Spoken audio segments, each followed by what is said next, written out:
साथियों, जय हिंद, जय भारत। आज दिनांक 12 फरवरी 2025 को मैं आपके समक्ष प्रस्तुत हूँ राजधानी दिल्ली से कुछ बड़ी खबरें, बड़े समाचार आपको बताने के लिए। मैं मदन लाल आज़ाद, संस्थापक संयोजक ठगी पीड़ित जमाकर्ता परिवार और all India bike board taxi union. तो पूरा वीडियो ध्यान से सुन लेंगे तमाम साथी और इसको ज़्यादा से ज़्यादा शेयर कर देंगे ताकि करोड़ों लोग लाभान्वित हो सकें जानकारियों से। और लाइक करेंगे, कमेंट करेंगे और जिन साथियों ने अभी तक हमारे यूट्यूब चैनल युगांतर न्यूज को सब्सक्राइब नहीं किया है वो इसे सब्सक्राइब जरूर कर लेंगे साथियों, ताकि आपको घर बैठे अपडेट मिलती रहे। तो आता हूं बड़ी खबरों की ओर। जो पहले मैं खबरें बता देता हूं आपको सबको आज की क्या क्या खबरें हैं।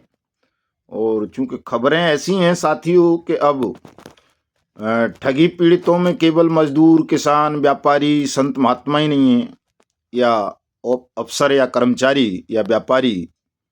अब ठगी पीड़ितों में हमारे देश के बेरोजगार युवा और वो छात्र छात्राएं भी सम्मिलित हो चुके हैं जिन्हें राष्ट्र धर्म के निर्वहन की कोई परवाह नहीं थी। वो अपने आप में ही मशगूल रहते थे।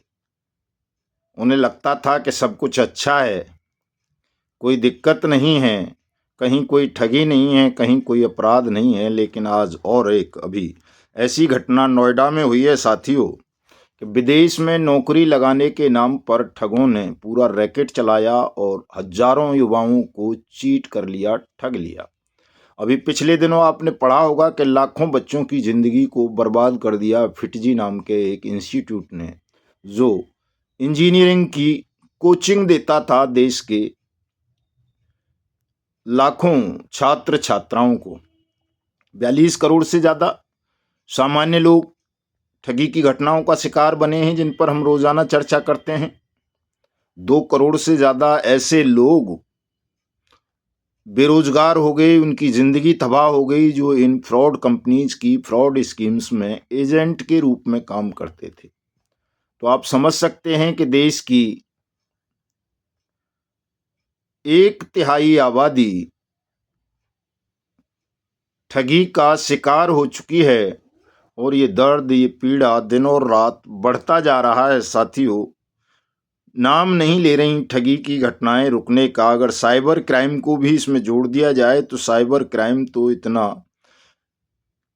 तेजी के साथ फैल रहा है देश में कि वो तो न किसी जज को छोड़ रहा है, न किसी मिनिस्टर को, न किसी सांसद को, न विधायक को, न किसी आईएएस को, न आईपीएस को। सब लगातार ठगी का शिकार होते जा रहे हैं। पिछले दिनों मैंने बताया था जज साहब के साथ ठगी हो गई थी। एक ठगी और ऑनलाइन हुई है साथियों, और ये ठगी तो ऐसे व्यक्ति के साथ हुई है कि कोई उम्मीद भी नहीं कर सकता। चूंकि एलआईसी भी अपने आप में, भले ही वो भारत सरकार की कंपनी है, लेकिन ठगी का धंधा वहां भी चलता है। वो भी ठगने का काम करते हैं देश के साधारण भोले भाले लोगों को। तो एलआईसी के जो रिटायर्ड मैनेजर थे एक, उनको साइबर ठगों ने फ़ोन किया कि अगर तुमने इतने पैसे नहीं दिए तो हम तुम्हारी पत्नी और बेटे को जेल में डाल देंगे। और मैनेजर साहब ने चुपके से उनको 1 करोड़ 10 लाख रुपए ट्रांसफ़र कर दिए। तो आप समझ सकते हैं कि ठगों के हौसले कितने प्रबल हो चुके हैं साथियों। और एक क्रिप्टो करेंसी जो है, इसके घोटालों पे भी मैं दिन रात चर्चा करता रहता हूँ, बताता रहता हूँ, लेकिन भाई लोग फिर भी मानते नहीं हैं। क्रिप्टो में निवेश करते ही हैं, बिटकॉइन में निवेश करते ही हैं, जबकि मैं हजारों बार बता चुका हूँ कि ये बिल्कुल गैरकानूनी धंधा है।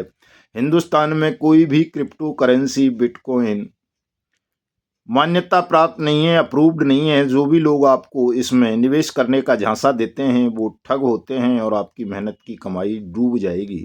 लेकिन फिर भी साथी लालच में आकर फंस जाते हैं, मानते नहीं हैं। चूंकि हमारे देश में झूठ पर जल्दी विश्वास कर लेते हैं लोग और सत्य को अनेक कठिनाइयों का, मुसीबतों का सामना करना पड़ता है। पग पग पर बाधाएं झेलनी पड़ती हैं साथियों, सत्य को और झूठ बड़ी तेजी से भागता है। लोग लालच में आकर झूठे आश्वासन भ्रमजाल में फंस के अपनी जीवन भर की न केवल पूंजी को गवा देते हैं बल्कि फिर उसके बाद रोते भी रहते हैं, परिवार को खो देते हैं, अपने जीवन को खो देते हैं और जीवन भर के लिए वो तनाव मोल ले लेते हैं।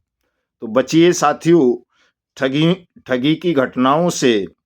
और चूंकि हमारा जो आंदोलन चल रहा है देश को ठगमुक्त बेईमान रहित राष्ट्र राज्य के रूप में स्थापित करने का, आज उसको 5 महीना 11 दिन हो चुके हैं साथियों। वो 1 सितंबर 2024 से हमने शुरू किया था और देश के कई राज्यों में आज भी आंदोलन अनवरत जारी है इस मांग को लेकर कि भारत सरकार, राज्यों की सरकारें भुगतान की गारंटी के अधिकार, अनियमित जमा योजनाएं, पाबंदी अधिनियम 2019 बार्ट्स एक्ट को क्रियान्वित करें और देश के करोड़ों नागरिकों का पैसा इस कानून के अंतर्गत उनकी जमा राशि का 2 से 3 गुना आवेदन लेकर 180 दिन में वापस करें, जिनके साथ किसी भी कंपनी या credit cooperative society, SSG, NBFC इत्यादि ने ठगी की है, उनकी जमा राशि को वापस नहीं किया है। ये कानून ऐसा ही अधिकार देता है ठगी पीड़ितों को, लेकिन चूंकि ठगी प्रकरणों में सरकारों में बैठे हुए लोग संलिप्त हैं, इसलिए वो इस कानून को क्रियान्वित नहीं करना चाहते। और हमारी लड़ाई यही है कि सबसे पहले इस कानून का क्रियान्वयन सुनिश्चित किया जाए, सभी का पैसा वापस किया जाए। चूंकि निवेशकों का पैसा वापस मिल जाएगा तो हमारे एजेंट साथियों को शोषण से, भय से, दबाव से, उत्पीड़न से मुक्ति मिल जाएगी। और वो एजेंट नहीं है कोई, वो स्वयं भी निवेशक हैं।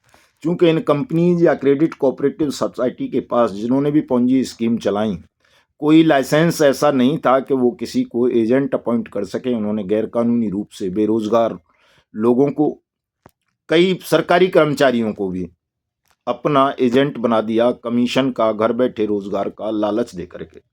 सरकारी कर्मचारी इसलिए कह रहा हूं कि मैं बहुत सारे लोगों को जानता हूं जो अच्छे अच्छे पदों पर सरकार में काम करते थे, लेकिन वो भी इन ठगों के झांसे में आ गए और ज़्यादा कमीशन, ज़्यादा कमाई के चक्कर में कि उन बच्चों के शादी करनी थी, दहेज देना था, मकान बढ़िया बनाने थे, पढ़ाई करवानी थी बच्चों की, या कुछ और काम करने थे, वो भी इनके झांसे में आकर काम करने लगे और वो आज सबसे ज़्यादा ठगा हुआ महसूस अपने आप को करते हैं। छत्तीसगढ़ में एक ऐसी घटना हुई है, लगभग 150 से ज़्यादा टीचर्स को सस्पेंड कर दिया गया है। किसी हर्बल लाइफ कंपनी में वो मार्केटिंग का काम करते थे।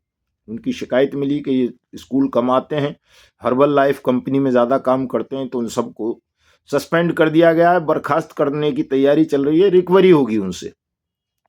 तो कोई भी कर्मचारी इस तरह की Ponzi schemes, pyramid schemes, marketing करने वाली कंपनी में काम ना करें साथियों। थोड़े में सब्र कर लें, कम दहेज दे दें बेटियों की शादी में। विदेश ना पढ़ा सकूँ तो आजकल तो देश में बहुत सारे संस्थान हैं शैक्षणिक, जहाँ अच्छी शिक्षा दीक्षा दिलाई जा सकती है। और शिक्षा दीक्षा का कोई इतना महत्व भी नहीं है कि साहब अच्छी नहीं मिलेगी तो कोई वो भूखे मर जाएंगे। बच्चों को संस्कार अच्छे दो, उनको झूठ से, फरेब से बचाओ, उनको परिश्रम करना सिखाओ। क्यों उनको हरामी बनाते हो आप लोग कि आप ही उनके जीवन का पूरा वो कर जाएं व्यवस्था 7 पीढ़ियों की आने वाली, तो वो तो हरामी हो जाएंगे, बिल्कुल काम नहीं करेंगे, कायर हो जाएंगे। तो ऐसा संस्कृति विकसित करो कि जिससे आपके बच्चे स्वयं अपने पैरों पर खड़े हों, अपनी मेहनत की, परिश्रम की, अपनी स्वार्जित पूंजी से अपना जीवन गुजारें।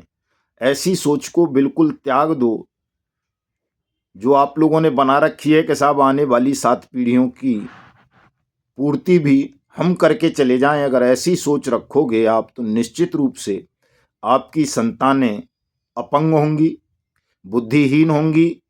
जैसे देखते हो ना, वो अंबानी कितने हजारों लाखों करोड़ कमा लिए उसने, लेकिन उसका वो एक लड़का है थुलथुल सा, देखते होंगे आप। अभी पिछले दिनों उसकी शादी हुई, कुंभ में भी आया हुआ था। तो ऐसा भी कोई जीवन है मनुष्य का? अरे क्या करोगे इस धन दौलत का भले आदमी, कि आप किसी ईश्वरीय प्रकृति ने जो नियामतें मनुष्य को दी हैं मुफ्त में, उनका भी आनंद ना ले सके, उनको खा ना सके, और गैंडे की तरह हिलता रहे, सुअर की तरह कुछ खा पी ना सके, पड़ा रहे। ऐसे धन का, ऐसी दौलत का क्या काम है साथियों? इतना ही कमाओ जिसमें आपके बच्चे बालिग हो सकें, आपके घर आया हुआ कोई भूखा, साधु, सन्यासी, सज्जन पुरुष, सज्जन मनुष्य, स्त्री या पुरुष जो भी हो, वो भूखा ना जाए, उसे ये ना लगे कि यार हम इनके घर गए थे, इन्होंने हमें चाय नहीं पिलाई, भोजन नहीं कराया। तो वो कहा है ना, कबीर साहब ने भी कहा है कि साधु इतना दीजिए जामे साईं इतना दीजिए जामे कुटुंब समाए, मैं भी भूखा ना रहूं साधु न भूखा जाए। और चूंकि आज तो महान संत रविदास जी की जयंती है, तो उन्होंने तो बहुत अच्छा ही संदेश दिया था, दुनिया का सबसे क्रांतिकारी संदेश, कि मन चंगा तो कठौती में गंगा। बेगमपुरा की अवधारणा लाए कि जिस शहर में कोई गम ना हो, कोई दुख ना हो, कोई कष्ट ना हो, ऐसा शहर बसाना, ऐसा राष्ट्र बनाना, ऐसा समाज बनाना मेरा लक्ष्य है। तो साथियों, बेगमपुरा अगर बनाना चाहते हो कि आपके जीवन में, आपके शहर में, आपके राष्ट्र में, आपके समाज में, आपके परिवार में, आपके घर में अगर कोई दुख ना हो, कोई शोक ना हो, कोई भय ना हो, तो उसके लिए आपको ये संपत्ति संग्रह का लालच त्यागना पड़ेगा, जो आप सोचते हो कि 7 पीढ़ियों की व्यवस्था हम ही कर जाएं।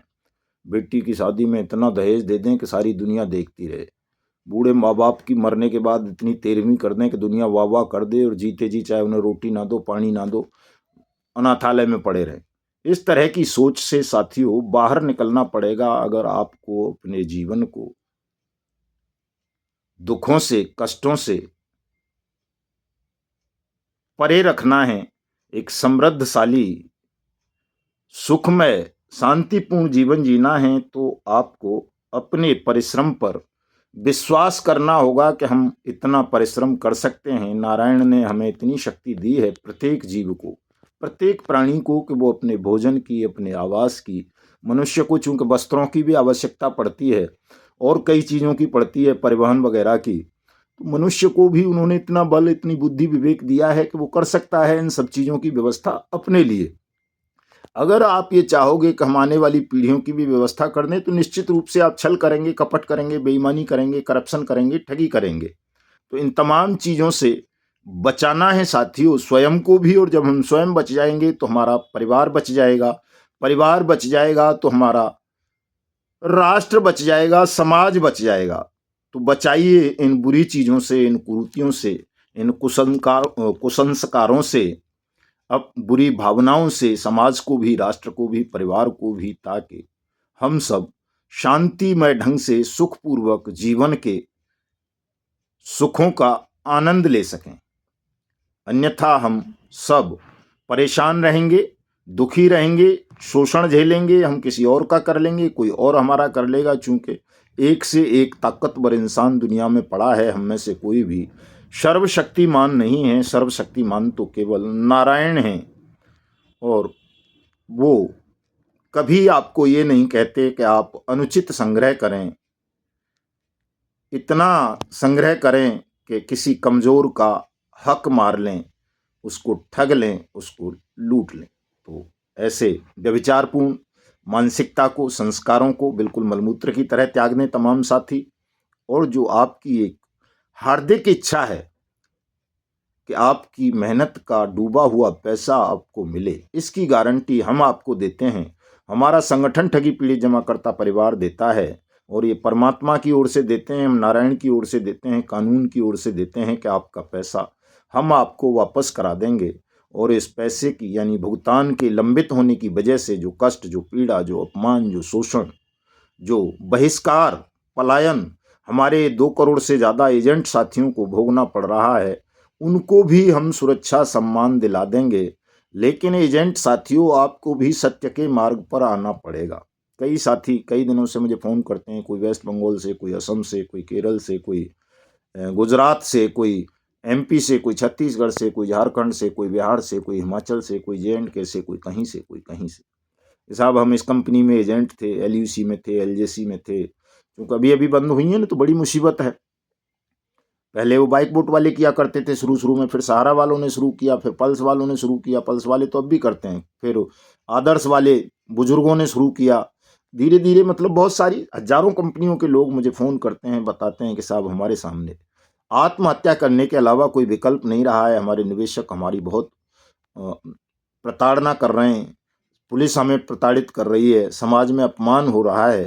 तो साथियों देखिए, मैं आपको सत्य बताता हूँ कि मुकदमा दर्ज करवाना, जिसने सोच लिया कि मुझे अपने एजेंट के खिलाफ मुकदमा दर्ज करवाना है, तो वो ठगी के साथ साथ और दूसरी चीजें जोड़ देगा। वो नहीं जोड़ेगा तो जिस वकील के पास जाएगा वो वकील साहब उसे समझा देंगे मुकदमा दर्ज होने से कोई नहीं रोक सकता।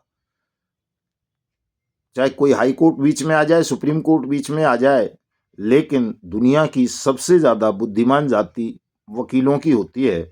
वो इतने शातिर भी कह सकते हो आपकी भाषा में कहूं तो, लेकिन वो इतने होशियार होते हैं, चतुर होते हैं कि अगर इस धारा में मुकदमा नहीं बन रहा, इस अपराध में मुकदमा नहीं बन रहा किसी रूलिंग की वजह से, किसी आदेश की वजह से, तो दूसरी धाराएं बहुत सारी हैं, उनमें बनवा देंगे।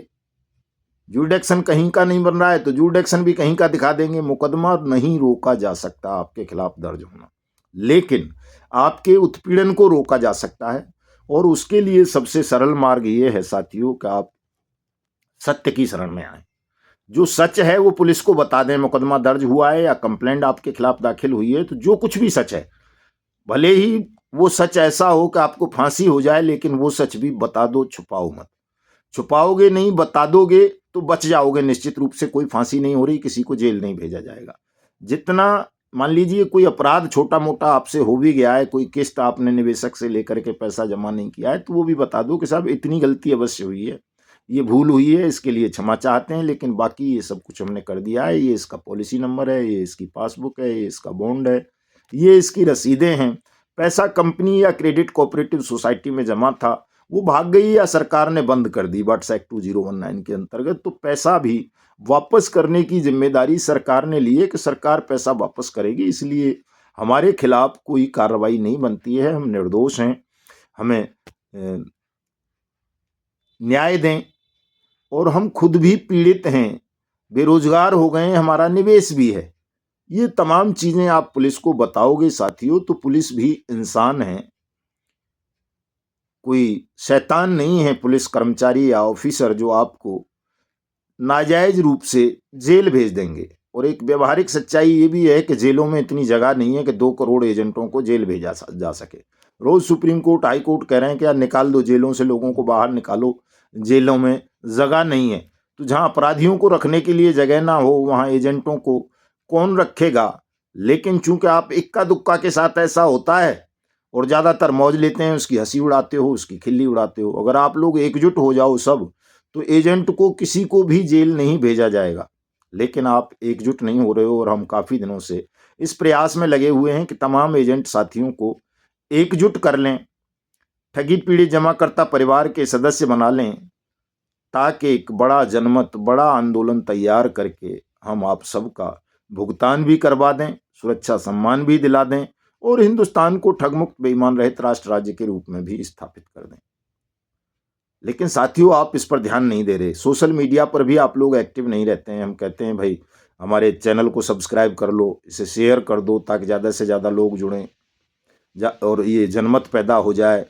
कितना हम प्रयास कर रहे हैं तमाम चीज़ों का, लेकिन आप लोग उस तेजी के साथ जुड़ नहीं रहे जितना जुड़ना चाहिए। तो जुड़ो साथी, थोड़ा थोड़ा धन का त्याग करो, संगठन को मजबूत करो, आत्मनिर्भर बनाओ, और दूसरे साथियों को संगठन की सदस्यता दिलाइए। भले ही 1 रुपये से दिलाइए, लेकिन दिलाइए, ताकि जब 1 मई 2025 को हम संसद पर चढ़ाई करें उसकी धुलाई करने के लिए, तो वहां लाखों की भीड़ हो और प्रधानमंत्री नरेंद्र मोदी को समर्पण करना पड़े आपकी न्याय की आवाज के समक्ष, और वाट्स एक्ट 2019 की अनुपालना सुनिश्चित हो, आप सबका भुगतान हो जाए।